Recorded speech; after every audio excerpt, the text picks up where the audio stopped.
What's up guys, Protean's Box here. This is a brand new channel where I am going to be doing content on all things TCG, and right off the bat I'm going to start off with a deck profile of my Rakdos Midrange Pioneer deck that I finally won an RCQ with. So I will be going to Atlanta, not sure what I'm going to play yet, but here's the deck list. After a full few seasons of getting second place multiple times and not qualifying, I finally qualified with this deck.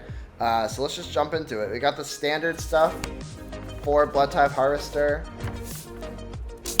2 Misery Shadow. Card's good, really important for dealing with green. 1 Croxa. I really like Croxa. There's players who like to play more. I think more than one gets into sketchy territories, but certainly good. But at least one I always like to have, and I decided out when you don't want it. I ran 1 Razor Last Transmogrant. This is mainly because I wanted to be more aggressive against combo decks, and especially like the new Lotus control deck that's been popping up. So yeah, I wanted to. Ideally, I would run like some sort of aggressive one drop, but this deck really doesn't have access to that. So I thought Razor Last was my best bet. And there's so many decks in the format where you're going to be able to reanimate it all the time. 2 Graveyard Trespasser, this card's amazing. So it was so good all day. I think the 2 copies is a really good number to stick to. 4 of Bone Crusher Giant. What is there to say? It's Bone Crusher Giant. 2 for 1. 4 Fable, this card's broken. I hope they ban it. 3 Goblin Chain Whirler.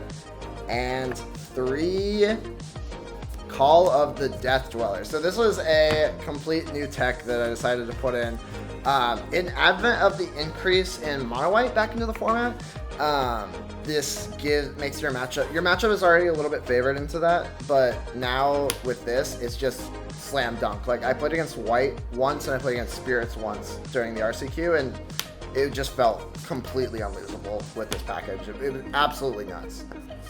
Chain Whirler is an insane card, and I could see myself running this deck even like if I decide to cut the Death Whirler package. I could see myself just running Chain Whirler because it was that good. Death Whirler gives it death touch as an entrance, right? Correct. Yeah. So yeah, it'll come in with the Death Touch counter and then deal 1 damage to all of your opponent's creatures, and the Death Touch will happen and kill all of them. I actually only pulled off the combo once. Like overall, this card was actually like surprisingly really good just for getting like Graveyard Trespasser, and giving Graveyard Trespasser Menace was huge game. So it often worked out such that this is just like the best 3-drop because it's, you know, whatever 3-drop you want plus additional effects. And there's no way to get like a 1 and a 2-drop with it. So sometimes I would just get Blood Type Harvester, and that was actually enough. And I actually only pulled off the combo once the entire tournament. Mainly they were just good individual cards, and when I did do the combo, it was absolutely game breaking. It's green and won me the game, and that was the main reason I wanted to include it, was just being able to sweep the entire board against green. You know, it's hard to deal with those big creatures sometimes, especially their 5-drop that you can't fatal push. And then if you have a Misery Shadow out, you negate their triggers, so really, really good. Next up, we've got 2 Shieldred. This card probably should have been a 3 of. It was insane the whole day. Card's broken. Like, card's absolutely nuts. Should probably be a 3 if I were to change the deck going further. 4 Fatal Push, standard. 4 Thoughtseize, standard. 1 Main Deck Duress. This was, again, to hedge in combo and Lotus control matchups. Duress was live every single game. I can't imagine running Rakdos without the 1 Duress main. And I had 2 additional ones set.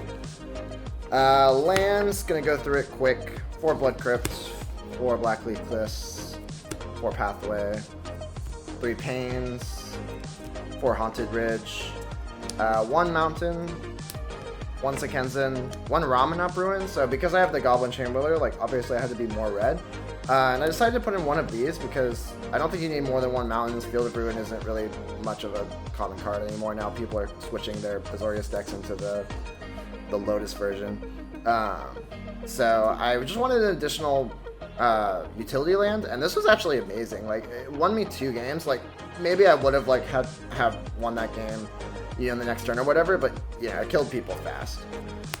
1 Hive and 2 Den of the Bugbears, because again, you have to be heavier on red. So, normally I'd probably run like 2 Hive, 1 Den. I think this is right for this deck. That's 25 lands, and that's the main deck. Going on to the side deck, MVP of the side deck was actually Liliana of the Veil. I don't normally value this card very highly, but in the matchups where it's good, it's extremely good. So as a sideboard card, this is, one of the best things you could do. Maybe I would consider increasing it to 2, but more mid-range stuff for your mid-range deck, like, it's kind of tricky to warrant playing more of it. I ran 2 Witch's Vengeance. I actually didn't get to cast this the whole time, but this was another one of my little techs against humans and spirits. You probably don't need this. You probably don't need more pushes against that. It's also good against angels, but Ritual of Soot does the job. It's probably better. 1 Extinction Event. I tried to play 2, but I couldn't find a second one, so just 1. 2's probably right. Another amazing card against creature decks and green, so very important card. 2 Redding Volley. Great card for the aggro decks. Sky Sovereign for Mirror Match, Reckoner Bankbuster for Mirror Match or Grind matchups. Didn't play much Rakdos, so those didn't come in a ton. We've got 2 Artifact Destroyers, Kolaghan's Command, and a Brave. I think both of these are amazing, and I can see like running 2 of this, or 2 of this, or the 1-in-1, which I did. I like 1-in-1 because a Brave can also be brought in against the aggro deck, so just in terms of my sideboard plan, having that 1 additional just destroy target creature for 2 mana instant card was really important, especially since I'm not playing no power word kills, none of that in the main deck because I have the Death Roller combo, which basically is a power word kill in a lot of spots. So yeah, having that additional killer creature was really important, and Kolaghan's Command was super important for just being a 2-for-1 in matchups where that matters. Hagetsugu consumes all. This card is insane when it's good and really unimpactful when it's not, but I wanted an additional card for green that I can also bring in against spirits and humans, so that card was really good when it was good. 2 Duress for the combo decks and the Lotus Control. Card was great. Would not have been Lotus Control if it weren't for that card. And then 2 Leyline of the Voids. Unlicensed Hearse is probably better, but I wanted something that can't be tagged by artifact removal. And Rakdos Sack is really picking up a lot lately, so I really value my graveyard interaction being something they can't interact with. So like Hearse might be a better card, but as far as this being completely untargetable by them, that's why I value this. And I didn't actually play against Rakdos Sack, so it didn't matter much. But going forward, I think I would keep the Leyline. Alright, and that's the entire deck, guys. Thank you so much for watching. I'm going to be doing a bunch of gameplay content on this channel, and also, anything TCG inspired. So, video essays, stuff about the game, maybe some vlogs, going to Atlanta, stuff like that. So yeah, thank you guys so much for watching, and I'll see you in the next video. Bye!